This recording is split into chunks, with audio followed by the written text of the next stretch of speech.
Sign-up sheet down front. I don't know how many you guys are here for beer, wine, liquor, whatever. We're not here in beer, wine, and liquor today. We've got a video gaming bill today, so if you're here in the wrong room, you don't have to waste your time. It's a little different animal we're looking at today. Sign-up sheet down front if you'd like. If you want to speak, I'd appreciate you coming up and signing up or passing it around out there. Sam or okay, if you can do it.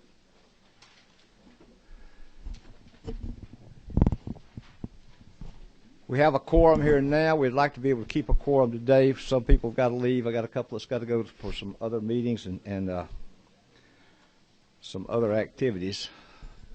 Let's get started with a word of prayer, if you would. Lord, we do thank you for this day. Thank you for life itself. Lord, we just ask you to bless us in our deliberations, give us wisdom, guide us in all that we do. Go with us now in Jesus' name. Amen. All right, we got one bill before us now. Committee members, y'all may be a little surprised if you looked on the internet and saw the bill that was dropped yesterday. It has grown somewhat since it was presented. We now have about a 30-page bill. It is House Bill 487. That's what we're taking up.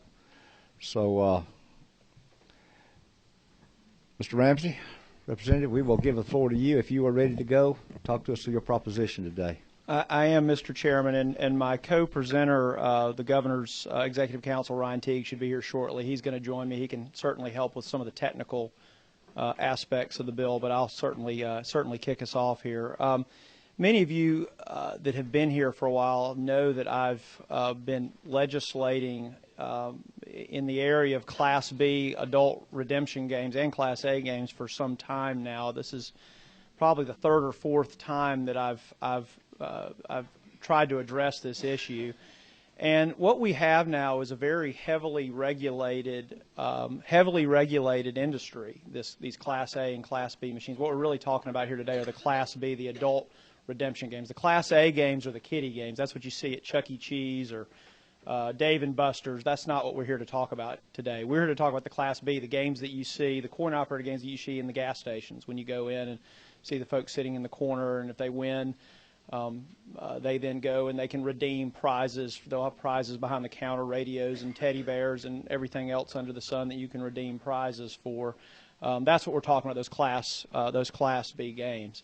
And what we have, like I said, is an industry that's heavily regulated, but the regulations just flat out aren't working. This entire front row are members of the law enforcement community, and they're all going to come here and tell you how prevalent abuses of these adult redemption games continue to be. What we have out there are what are tantamount to casinos being operated all over the state of Georgia. Folks that are putting these machines in their store. They're ignoring the law that requires them that says you cannot redeem prizes for cash. They're doing that, and morally that might be problematic to some of you. Some of you it may not be. But where it causes a problem for us as public policymakers is every dollar that they're paying out in cash, that's a potential dollar we're losing from Hope. And they're competing directly with the lottery. We've made a decision as public policymakers that Hope, the lottery, which funds Hope, is going to be the only mechanism in the state that you can play a game of chance and get awarded with cash. And these folks are out there are working off the books, again, operating casinos, and doing it in a way that's taking away from Hope and requiring us to do things like we had to do last year to prop up Hope, and we're probably not done in that area. That's really what this is about. We've got very heavy regulations in the area, but they're just not working. So I've been kind of pecking around the margins at this over the last couple of years. The governor got involved last year.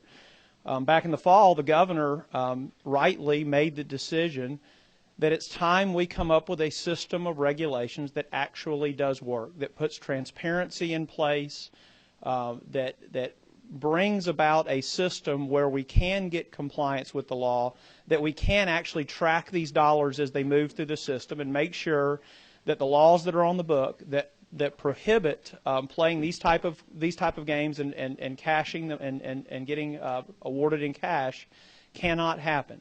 And that's what you have before you today is the result of many, many, many months of effort. And the reason it's late in the process, frankly, there are a lot of parties involved here, and this is not something that Governor Deal wanted to impose unilaterally on the industry. So he brought the industry to the table and said, let's work together on this, because there are a lot of good, honest actors in the coin-operated amusement that do follow the law, and they're being heard also because they're competing with the folks that aren't following the law. So he brought all those parties to the table: the law enforcement community, the Georgia Lottery, the Department of Revenue, who has current oversight.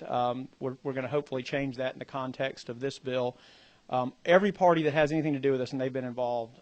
So that's why we're a little late in the game. We've been working on this until as recently as today, making changes to the bill. But hopefully we have what is very close to a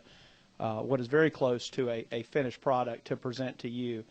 I'm going to go over some of the high points of the bill. Hopefully, we're going to have Mr. Teague show up here in short order. We've got a number of folks here to testify. We've got representatives from the industry that are here that are going to speak to the bill as well. They've been very involved in drafting the bill. Ms. Humberstone, I think, principally is going to speak as well. What we're going to do, it's 30 pages. I know that's that's daunting, but I will tell you this: about 20 of those pages are technical changes meant to move the oversight of these Class B machines from the Department of Revenue to the lottery. We think fundamentally the lottery is the entity in Georgia that makes the most sense to oversee these games. They have a built-in incentive to enforce the law, because it's their dollars, it's their product that's being damaged by these rogue operators out there, and the lottery is ready, willing, and able and anxious to take this on. And so many, many, many pages in the bill are about literally as simple as changing the word commission to corporation, because we're talking about the lottery corporation. So that's a lot of the bill. The other big thing we're trying to accomplish with this bill is put in place a centralized monitoring system. Just like the lottery, when there's a ticket sold, information is reported back upstream to the lottery. This is going to put in place a mechanism that requires every one of these Class B games to plug into a centralized monitoring system where every single play will be transmitted up to the lottery, who will be overseeing this, and it can be tracked. The play can be tracked, and oversight can be brought to bear to make sure that the play matches the reports that are being submitted by the operators, or by the location operators and owners, i.e. the gas stations and convenience store. So you can match that up and make sure that the redemption laws are being followed, that cash is not being improperly awarded to successful players. We are putting in place some serious new penalties and fines for individuals that violate the terms of their licensure. There are 2 licenses in place right now. We're not changing that. Right now, you have a license if you want to own and operate these machines, called the master license, and then there's also a location owner's license. We're not changing any of that. Those classes of license are still going to be in place, but we're actually putting some teeth into place. We're also going to, for the first time, give the oversight, the body that has oversight. Previously it was DOR, now we hope it to be lottery, the ability to deny licensure to individuals that don't meet certain, or individual companies that don't meet certain criteria that are laid out in the bill, or if you violated the terms of your license, to take that license away. Those teeth haven't existed in the past. Now they're going to. So we can make sure that we have, beyond just what the law enforcement community can bring to bear, we have a regulatory stick when groups or when bad actors violate the terms of their licensure. We're also building a firewall, which really is going to kind of give the support structure for the centralized system. Other states have done this. Texas does this, for instance, where there's a firewall between the store owners and the operators of these machines. And that's really what's in practice now. The vast majority of these machines are owned by a master license holder, an operator, and then they're put in place via an agreement with the store owner. The store owners typically don't have a store owner and a master license holder, which is one and the same. But we're going to codify that, and there's a lot of good reasons for that. First of all, it removes that incentive, because you're going to have competing reporting requirements, and it's going to be coming from two different entities that aren't connected, aren't one and the same. So you're going to match those two up. You're going to because remember, this is kind of a two-pronged thing. You've got the play, which is going to be monitored through the centralized monitoring system, and then you're going to have the successful players that are going to go to the location owner and try to redeem for their prizes. And both entities, both prongs of this, are going to have distinct reports. And by separating the two and making clear there's a firewall between the operators and the location owners, it'll give us an opportunity to track the cash as it goes through the system, both through the monitoring system and the new reporting requirements. That's going to allow us to really track this down to the penny, and certainly in a much more effective way than is done today. We put in place definitions trying to clean up the industry. Now, the industry, of course, we're putting in some really serious fines. This is an industry that's coming to the table, agreeing to subject themselves, the good actors that have been working with us on this, to really serious fines. We've defined what kind of unfair, we've tried to codify and anticipate the kind of unfair and deceptive trade practices that are happening out there. We've put those in code and put some really serious fines in place, up to a $50,000 fine, losing your license. This is real serious stuff, and the industry's coming to the table saying we agree with that, because that's how bad they want to clean up their industry. That's how bad the good actors want to compete on a level playing field and not compete against what is really, I've used the word casino before. I'm going to continue to use it because that's what they are in some of these locations. And they want to get that, they want to eradicate that practice. We've got an advisory board that's being created by this. This is going to be a bit of an undertaking, putting in place this monitoring system, and there's going to be a lot of cost involved to the operators. And you got to think about this operating system, because it's really, there's going to be kind of two pieces to it. You're going to have the piece that's on the game-by-game, store-by-store level. That's going to be the responsibility of the industry to pay for it, to retrofit their machines, put in place the lines to connect the machines, and plug into the lottery system, which is going to go from the outside the store up to the lottery. The lottery is going to assume the cost of putting that piece of the system in place.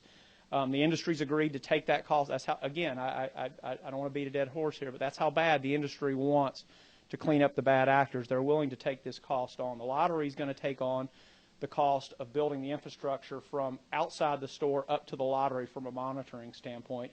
And in order to monitor the facilitation of that, we're putting in place and creating an advisory board that's going to be made up of appointments by the governor and the speaker and the lieutenant governor, and it's going to require that there be members of the industry on the board, and they're going to help oversee the process of putting this infrastructure in place and then carrying the law out going forward. I talked about how this is about hope. Right now, we don't get a penny. The Hope Scholarship, the lottery, does not get 1 penny from these Class B redemption games.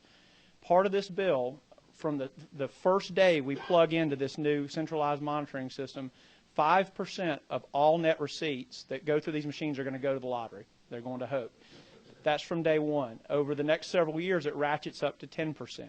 So we're getting money for the lottery. We're going to get the industry has agreed.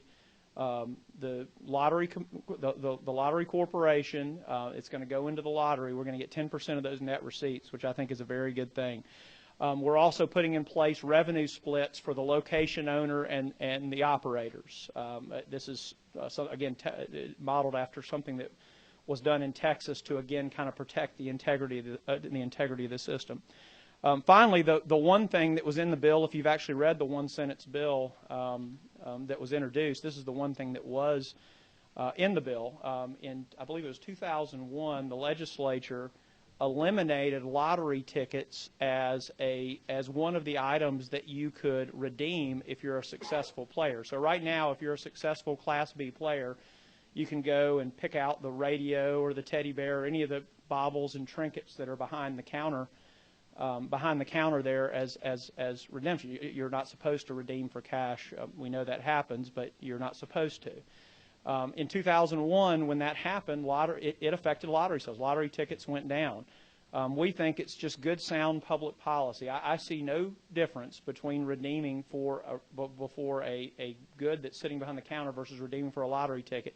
It goes directly to the Hope Scholarship bottom line. It's good for our college kids. It's good for Hope. So we're seeking to remove that prohibition as part of this as well.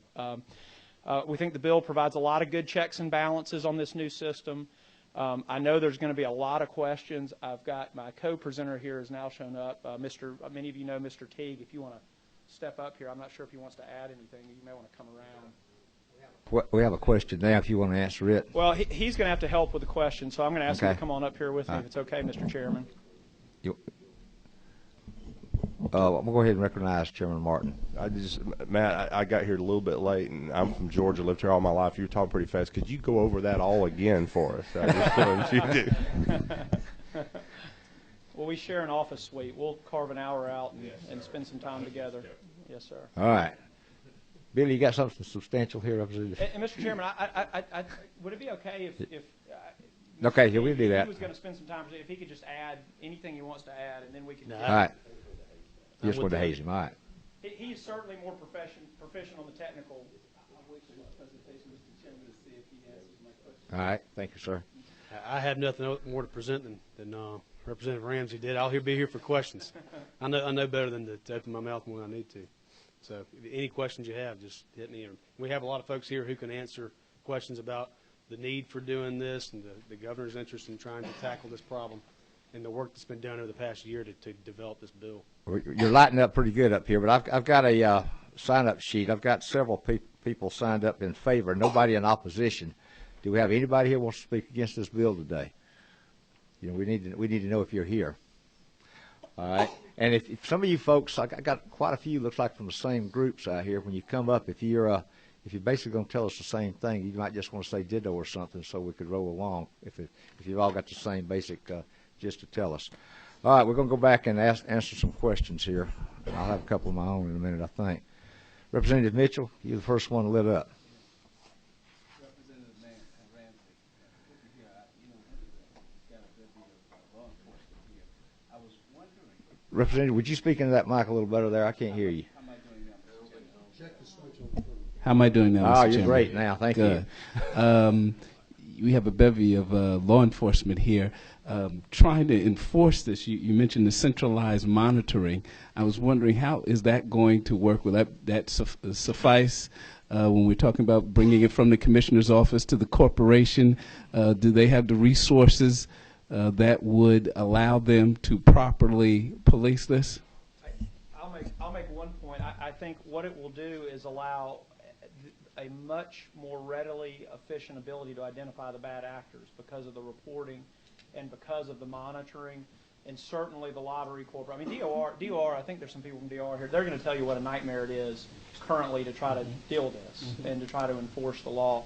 The centralized monitoring system, one of the biggest benefits that I see is it's going to, again, provide a mechanism that's much more quickly going to be able to identify bad actors, and certainly that information is going to be communicated from the overseer, i.e. the lottery, to the law enforcement community. That was the genesis of why we want to do it too. Is right now it's very difficult for DOR to go in and know what happened in that machine over the weeks before the agent shows up and sees it. Centralized monitoring will allow it, much like we do with the lottery terminals. I think that's, you could ask the lottery people. I think some folks are here, but I think that's a similar way of, you have a way of reporting up. You know everything that went through the machine. And if the machine isn't connected to a centralized system, then it's not legal. Makes it a lot simpler. That answer your question? Yes, it does. Thank you. Representative Stevens, I believe you were next, sir. Mr. Chairman, I just have a couple questions. Can you get your mic there so we can get that on? We are being recorded today. Can you hear me now? Yes, sir. Can you hear me now? A couple questions. Is this going to require additional revenue on our part to put this in? The way this is drafted and prepared, it would not. Okay. What about additional personnel? You'd have to ask the lottery folks who are here. I think when they come up, I don't think on the outset you'd have additional personnel, because right now I think for the first year or two right now DOR does the regulation of these machines, and it would be understandable the lottery won't have people ready to go day one to do this. So they'll have an MOU, memorandum of understanding, with Revenue to continue what they're doing and work with lottery with the same folks who are doing it right now. So long term, there shouldn't be, but I wouldn't want to say definitively no. Oh, all right, thank you. I think I should have mentioned this in my presentation.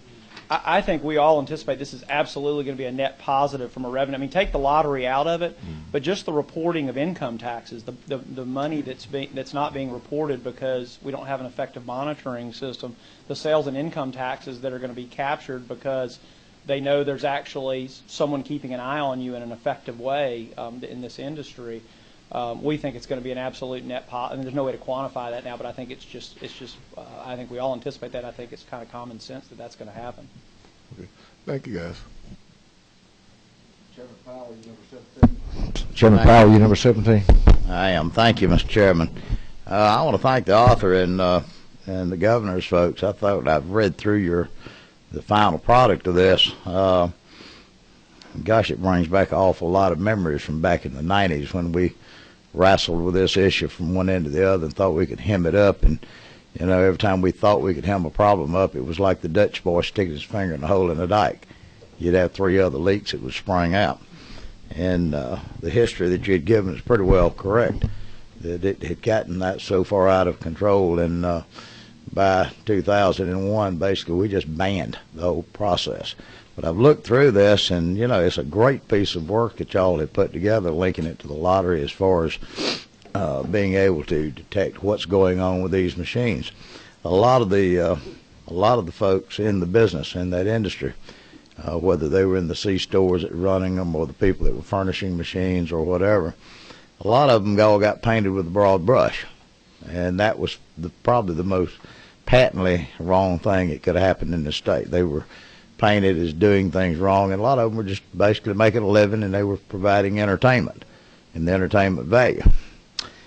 There was an inherent problem back in the 90s up until 2001, and that was that the public wanted to be paid cash, quite frankly, and we didn't have the mechanism at that time, and the law enforcement didn't have the resources, nor did the law enforcement really want to go after them when they had so many other more serious offenses to deal with. And what I see in this, in what y'all have crafted, you know, y'all have put that control mechanism by linking these together, putting them back to the lottery. The real hammer in this for enforcement is the fact that the Lottery Commission can basically strip a location of any and all ability to not just do these or have these machines in their locations, but also they could lose their lottery license. You had made mention about putting the one of the things that we knew back in the 90s that the use of these non-cash redemption game machines, it was a huge issue to the sales tax structure of Georgia. We sold untold. We educated an awful lot of children in Georgia that these lottery tickets that people would win these number of credits and change them in for lottery tickets to the folks that were doing it right. And I'm glad to see that y'all are going back into this of non-cash, letting the lottery tickets stand. Question I've got through this, but I do want to ask this question, knowing that the ability of these people who win credits or whatever in whatever various type of game it is, it's still non-cash redemption. Are they still allowed to get these gift cards? Is that still? We're not in any way changing what you can redeem for, except in the limited example I've already given, which is the lottery ticket. So the current law and the current limitations on what you can and cannot successful players redeem for, we're not in any way changing that law. The only thing we're changing is allowing lottery tickets to be one of the items that you can redeem for, and again, that's all about the Hope Scholarship. So the merchants, they can, under this current language here, then the merchants can still redeem in, say, a Walmart card or an Ingles card or a Cabela's card or. I would refer you to the current code on that. I know there are some limitations in place, and I know, in fact, I know in the last couple of years we've had bills looking at the gift card issue, but this doesn't in any way touch on that. So the existing language that's out there today still, this isn't stopping any of that. So the merchants still have that ability. Whatever you can redeem for now under current law, you can still redeem for under this bill, with the one exception of the lottery tickets. Good bill. Thank you. Thank you. A lot of work I know y'all put into this. Thank you, Chairman Powell. I appreciate that historical look back. For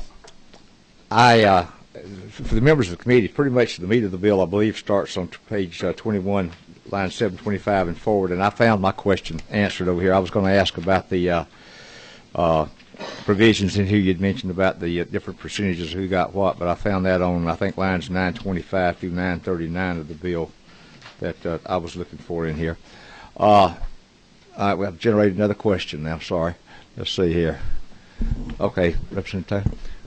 Yes, just one real quick question. Revenue okay with this? We haven't talked about that yet. Revenues, I think very happy with this. And I think they're signed up to speak. They're signed up to speak in just a moment, I think.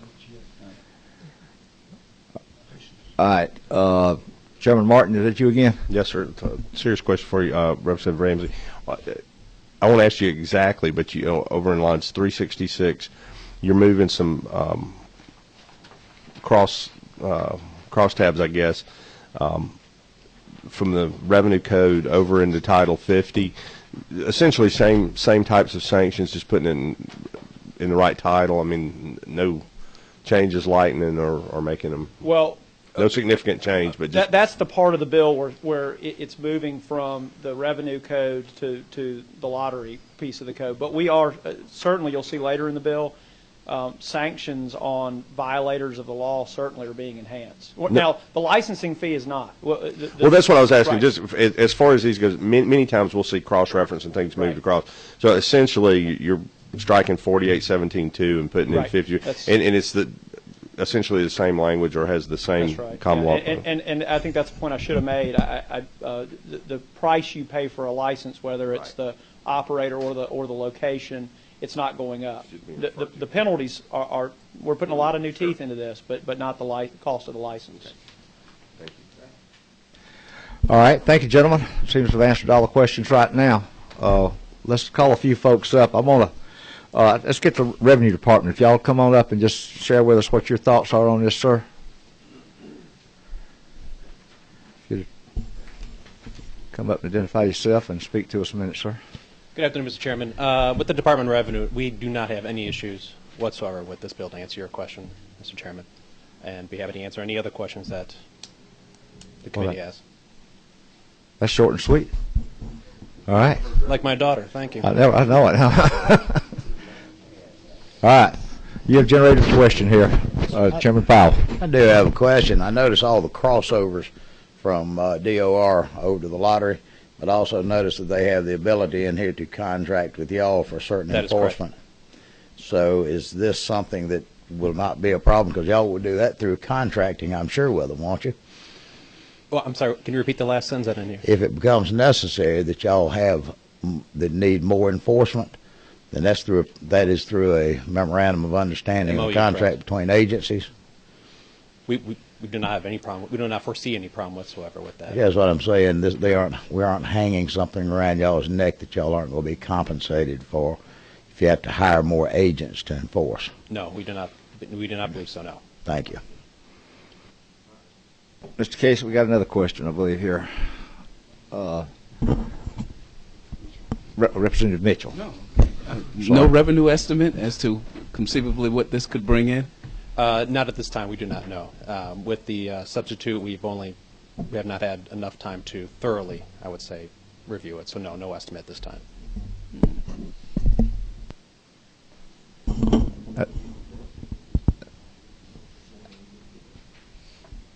That seems to be all the questions. Perfect. Mr. Casey. Thank you very much. The Lottery Corporation come forward. We've got somebody here from the lottery that wants to come and talk to us.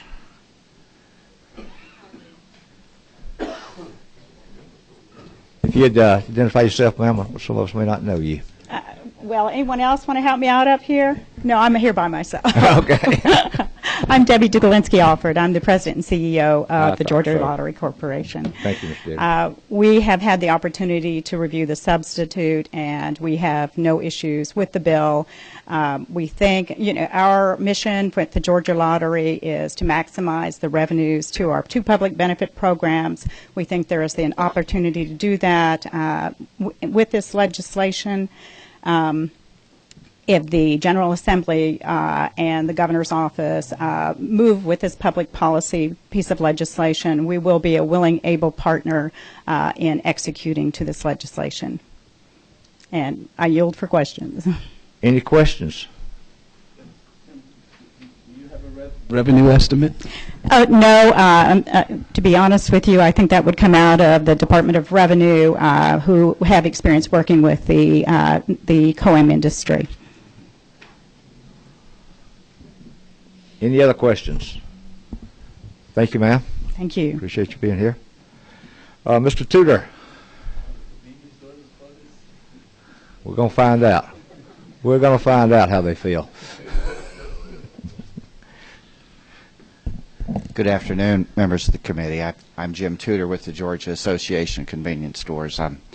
There's a letter, I think, from one of our members, Flash Foods, that basically summarizes the position of our association, which is, in 3 words, it's about time. It's about time. The companies like Flash Food, Quick Trip, Racetrack, those that I represent, have had to compete in the market against gray machines for many, many years. And if you've got someone that's bringing in $5,000 to $10,000 a week of unreported income, they can lower the gas price, they can lower everything else, and it's hard to compete against that. So this is this is a great step. I commend the author. We look forward to working, and we hopefully may see actually legal machines appear in other places where they're not. If you notice the letter from Flash Foods, they have 165 locations in Georgia. Well, they have games in 3 of them. And there's a reason. It's, if you're giving away potato chips and the other guy's giving away $20 bills, it's not too difficult to figure out where the players are going to be. So this is a way of bringing some long overdue reform to an area. We look forward to working with all of the stakeholders and certainly, so if there are bad actors, hopefully I'm not here standing before you representing them. If as we move forward, Mr. Chairman, we look forward to working with this. And the big piece of this will always be, I think we'll have a lot of data points to work with. One of our challenges today in the marketplace in terms of enforcement was simply knowing where the illegal activity was. Because there, there were certain, if you went into a store and there were, 6 games and an ATM machine and 5 seats, chances are they weren't giving away potato chips. And so to the extent that you can now look at activity, that if you have where, you have a store that seems to demonstrate it has a lot of plays, then it might be a potential red flag to say, let's make sure that, they're paying out the same way that someone else is. So the idea that you can now assist law enforcement in this area is something that we think will be good for the good players. So we are here. We signed up on to your question, we signed up on the 4, and we've been asking for this for a number of years. So thank you. Questions for Jim? Let me ask a question. I assume that all the convenience stores or a great majority of convenience stores in Georgia offer lottery tickets. That is correct, sir. I think, and the director can verify this, but historically, about 75% of money raised for the Georgia lottery come from sales through convenience stores. Okay. And I know a lot of small gas stations and everything else do, but it's in these probably some of these smaller places. I know where I buy a lot of fuel there. So I think it's a product. Lottery is a product that that most convenience stores are going to carry, A, because that's where the customer expects to buy it, and secondly, it's a competitive situation. Your lottery, you do not want to make it inconvenient for your lottery customer.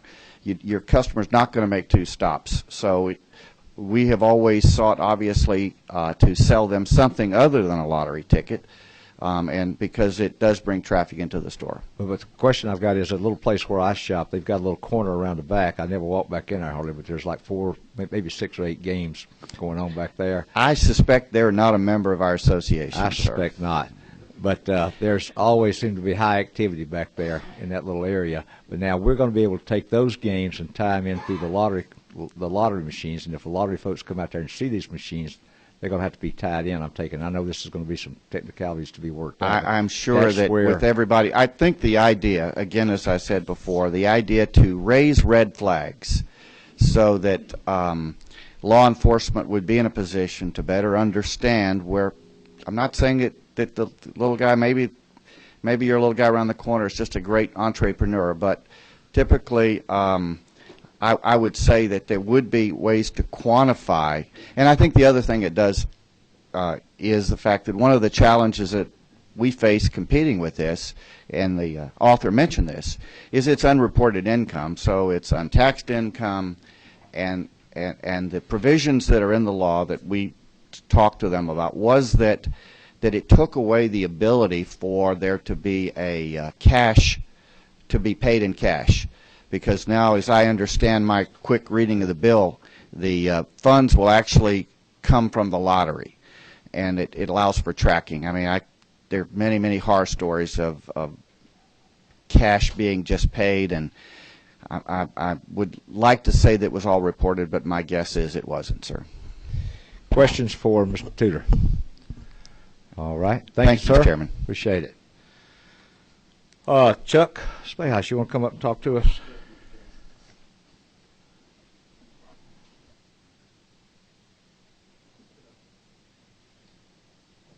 Thank you, Mr. Chairman. I will start on behalf of the prosecutors with an amen.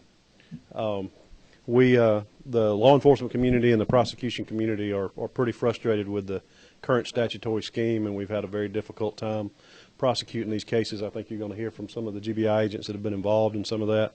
So we definitely support a properly regulated industry that makes clear what our role will be.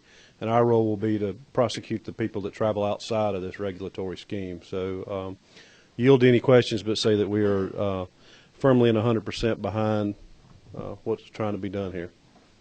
All right. Representative Rutledge. Yeah, so the if I'm running these games at a convenience store illegally, will law enforcement be able to walk in, and how will they tell that these are tied into the lottery or not? Is there some kind of easy, I mean, you just know it right off the bat? My conversations with the author and the people involved in this is that's exactly what we're trying to accomplish. You're going to be able to walk up on these machines and know that they are bona fide machines that are being regulated in this manner, and if they're not, then law enforcement knows we've got a problem, and we know what to do when we have clear-cut guidelines and what we can prosecute. So I would think once this gets, into effect, all convenience stores should know and be notified, and they should be, converting or taking them out. That's correct. Any further questions, Mr. Spayhouse? Thank you, sir. Thank you. All right, Mr. Andrews. I'm sorry, Mr. Andrews. You want to come forward, sir?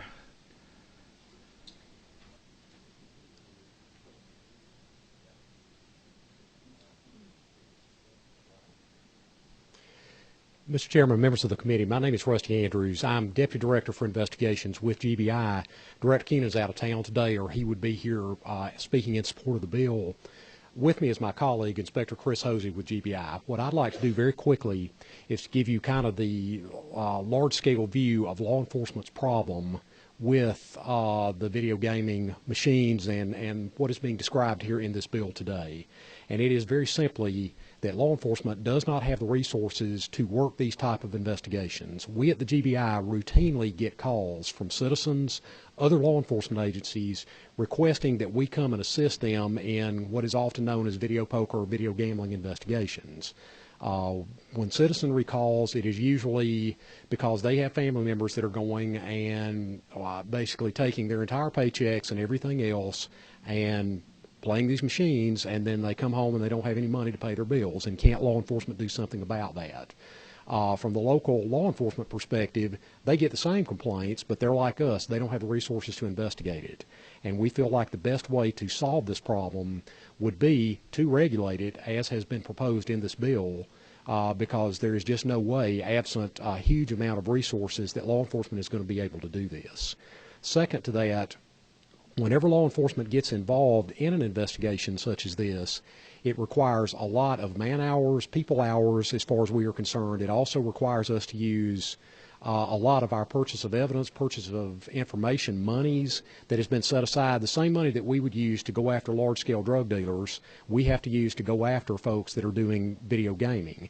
It's not really a good use of our resources, and the average that it would cost to work an investigation like this would probably be $4,000 or $5,000 to get enough to prosecute.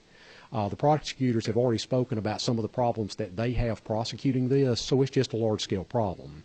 Inspector Hosey is up here in the event the committee wants to hear about a large-scale investigation that we did in southeast Georgia a little better than a year ago, dealing with the video gaming industry. He can take specific questions that anybody might have about that. Anybody have questions about what we've heard so far? I think the committee is getting pretty well sold on this idea, from what I understand. Y'all got number one? Yes. What do you got? Mr. Chairman, at this time I move we do pass. Was that your going to be a second there, Representative? Well, you guys have done a great job of selling this bill this afternoon.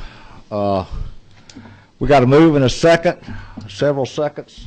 All in favor, let them be saying aye. Aye. Any opposed, like sign. Committee, I'm going to send out an email, or I need to talk to you guys pretty soon. How to get that turned off? There you go. About a committee dinner. We need to get one planned. We're running out of days here pretty soon. We're going to be at day 30 in a couple of days, and I have not thought about that. So if y'all could let me know sort of where the committees have gone in the past. We need to get us a day signed up. We got a few. Okay. Well, we may try something different. All right. So give me a couple of ideas, and I'll get out an email to you. Anything else to come before the committee today? I understand we may have to have another meeting here pretty soon, but thank y'all, and we're through for today.